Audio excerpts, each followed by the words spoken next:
From our Tuscaloosa newsroom tonight, investigators say a juvenile is charged with capital murder after a man was shot and killed at an apartment complex. Our Tim Reed has the latest on the case. This is where the fatal shooting happened last night, here at the Creekwood Village apartment complex. Family members have identified the victim as 20-year-old Derek Wilder. City Councilman Matthew Wilson tells us he's praying for the victim's family and is calling upon the community to come together to stop the gun violence. But I'm sick of it. I'm tired of it. It is not right. It is causing hurt. It is being the cause of loss of life. City Councilman Matthew Wilson wants the gun violence to end in his community.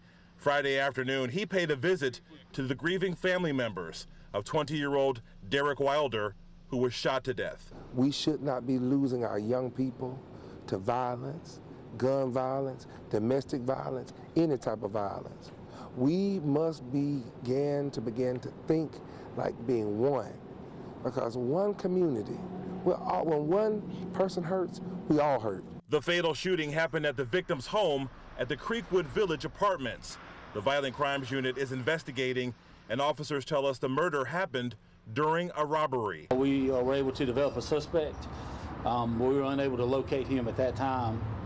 Along with the assistance of the district attorney's office, we presented facts to a magistrate and were able to obtain a warrant for capital murder. Captain Kennedy tells us this senseless crime was the 13th murder this year in Tuscaloosa County.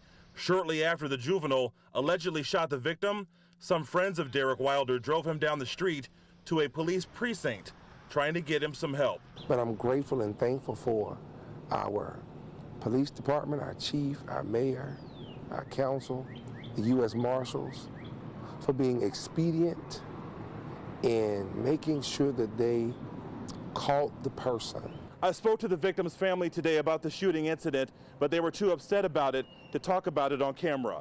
Anyone with information on this case should call Tuscaloosa Police. In Tuscaloosa, Tim Reed, CBS 42 News.